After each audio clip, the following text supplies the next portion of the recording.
जय हिंद दोस्तों, स्वागत है आपका पंकज फौजी स्टडी ग्रुप में। आज की वीडियो आपके लिए इम्पोर्टेंट होने वाली है। क्यों होने वाली है? क्योंकि देखिए, जो एसएसबी में कांस्टेबल वेटनरी की या ट्रेड्समैन की, ड्राइवर की, लैब असिस्टेंट की जो वैकेंसी आई थी 15/22/2020 की वैकेंसी थी, उनका एडमिट कार्ड जारी कर दिया गया है ओनली पीएसटी पीईटी के लिए, ड्राइवर के लिए। लेकिन जल्द ही आपके जो अदर कैटेगरी हैं, अदर जो पोस्ट है, उनकी भी एडमिट कार्ड जारी कर दिए जाएंगे और उनके फिजिकल स्टार्ट कर दिए जाएंगे। अब सबसे ज़्यादा जो बच्चों की परेशानी आ रही है कि क्या डॉक्यूमेंट्स ज़रूरी हैं, क्या कुछ होता है, क्या लेके जाना है फिजिकल के टाइम पर। और दूसरी सबसे बड़ी जो परेशानी आ रही है कि सर्टिफिकेट क्या अभी देखेंगे या टेस्ट के टाइम पे देखेंगे, वो सबसे ज़्यादा बच्चों की परेशानी आ रही थी। और एक चीज़ और मैं क्लियर कर दूं आपको कि इस चैनल पर आपको ऑथेंटिक जानकारी मिलने वाली है और जो होता है वही मैं आपको बताने वाला हूँ। अगर मुझे नहीं पता होगा मैं डायरेक्ट आपको बता दूंगा कि भाई मुझे नहीं पता, किसी दूसरे चैनल से जाकर देख लीजिएगा, या आपसे मैं सीखने की कोशिश करूँगा। इस चैनल पर जुड़े रही एसएसबी की पूरी कंप्लीट भर्ती से रिलेटेड मैं आपको जानकारी देने वाला हूँ। तो इस वीडियो में जैसा कि मैंने आपको बताया, एक तो मैं आपको डॉक्यूमेंट से रिलेटेड बता दूंगा, दूसरी चीज़ मैं बता दूंगा आपको कि जब आप फिजिकल देने के लिए जाएंगे तो आप क्या गलती नहीं दोहराएंगे, क्योंकि एसएसबी दोबारा मौका देती नहीं है। और सबसे ज़्यादा जो आउट करती है ना, वो फिजिकल के टाइम पे बच्चे निकलने वाले हैं। तो आप ऐसा मत कुछ कर लेना कि जो 2020 से लेकर 2022 आगे इतना टाइम आपने एक्सपेंड किया है इस भर्ती को लेकर, और लास्ट टाइम पे यार ज़रा सी छोटी सी गलती कर दो और आप बाहर हो जाओ।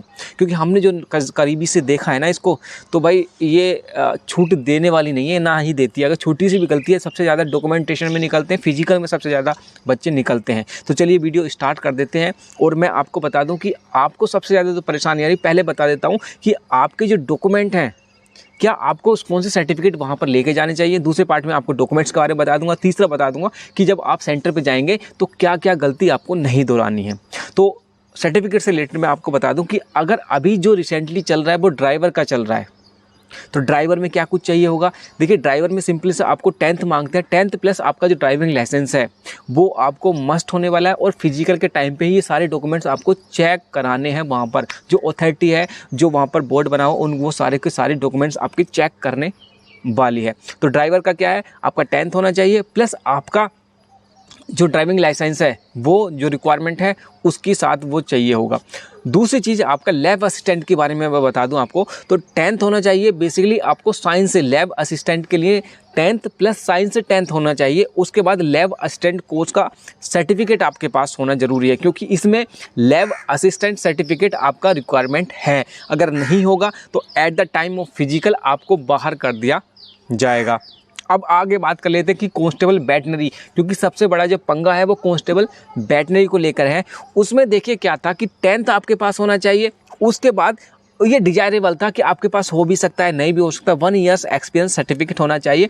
क्योंकि वेटनरी का जो काम है वो स्वांग दस्ते से, स्वांग दस्ता मतलब डॉग से रिलेटेड है। आपका जितना भी काम है वेटनरी का काम है डॉग से रिलेटेड। जहाँ भी डॉग डिप्लॉयड होंगे आपकी ड्यूटी वहाँ लगेगी। आपको एक डॉग हैंडलर दे दिया जाएगा, उसके साथ साथ आपको मैनेज करना है डॉगों को। तो आपका स्वांग दस्ते से रिलेटेड काम है, तो आपको पता होना चाहिए कि आपकी क्या क्वालिफिकेशन है। 10th प्लस साइंस होना चाहिए।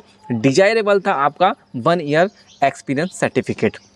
उसके बाद अगर आप कारपेंटर है, प्लम्बर में है, या कारपेंटर, पेंटर, या आपके साथ ये सब कुछ है, तो आपको 10th plus 2 years experience certificate होना चाहिए। अगर आपके पास ये नहीं है तो आपको ITI प्लस एक्सपीरियंस सर्टिफिकेट भी चल जाएगा। तो अगर आप प्लम्बर हैं, पेंटर हैं या कारपेंटर हैं, तो आपके पास 10th plus 2 years experience certificate, या फिर आपके पास ITI हो तो भी रिक्वायरमेंट पूरी हो जाती है। अब जो सबसे बड़ी वैकेंसी बची हुई है, जो पोस्ट बची हुई है, कुक की, वाटर कैरियर की, बार्बर की और गार्डनर की, ये जो बड़ी बड़ी हैं, उसमें क्या कुछ चाहिए होगा। उसमें सिंपली कुछ नहीं चाहिए, आपको 10th चाहिए है और उसमें 2 ईयर्स एक्सपीरियंस सर्टिफिकेट रिक्वायरमेंट है at the time of physical. Trade test के टाइम पे नहीं, at the time of physical. जब आप वहाँ पर जाएंगे आपका चेस्ट, वेट, हाइट, रनिंग होगी, और रनिंग के बाद आपका डॉक्यूमेंट वेरिफिकेशन होगा। डॉक्यूमेंट वेरिफिकेशन में ये सब कुछ चीज़ें ज़रूरी है, तो ये आप लेकर जाएंगे। चलिए, ये सब बात हमने कर ली। दूसरी चीज़ पे हम लेकर चलते हैं आपको कि आपको eight the time of physical क्या कुछ लेकर जाना है। तो मैं आपको क्लियर कर दूं कि जो सर्टिफिकेट मैंने बताए जिस ट्रेड से रिलेटेड वो आपको मस्ट हो जाते हैं eight the time of physical time पे ये सब कुछ लेके जाने का। उसके अदर दिन आपको क्या कुछ लेके जाना है, आपको लेके जाना है एक आईडी प्रूफ।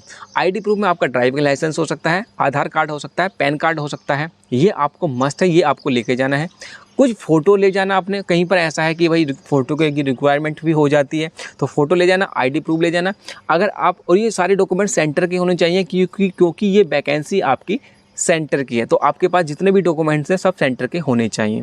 तो 10th हो गया, आपके पास एक्सपीरियंस सर्टिफिकेट हो गया, आपका पास आईडी प्रूफ हो गया आपका। उसके बाद आपका चाहिए होगा, अगर आपने 12th की हुई है 12th का अपना डॉक्यूमेंट्स ले जाना।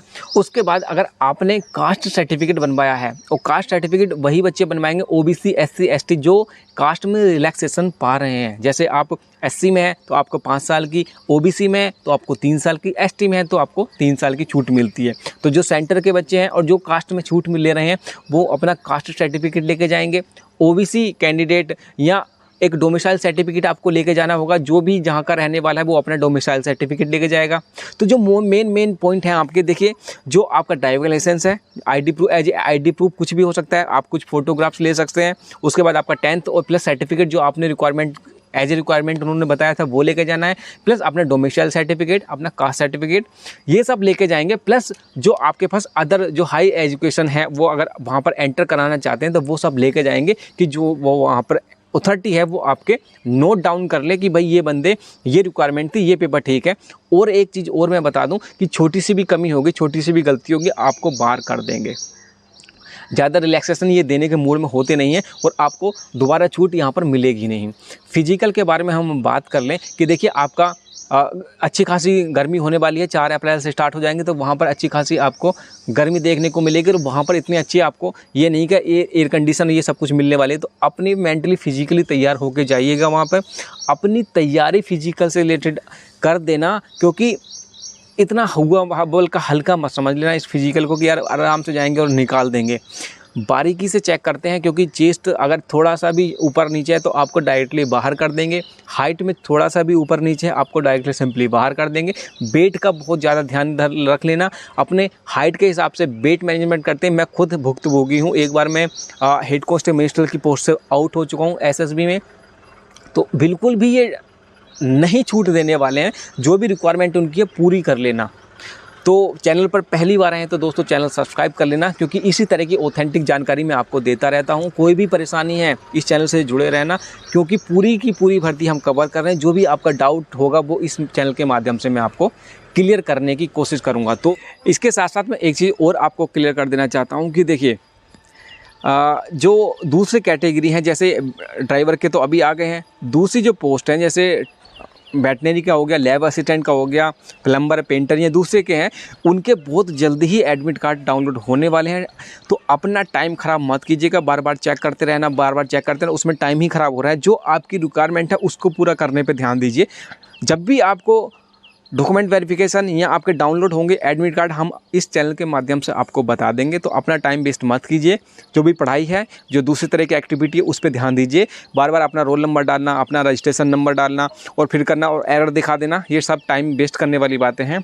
जल्द ही आपके जो एडमिट कार्ड है वो भी डाउनलोड हो जाएंगे, अप्रैल मई में स्टार्ट हो ही जाएंगे आपके भी, ज़्यादा टेंशन लेने वाली बात नहीं है।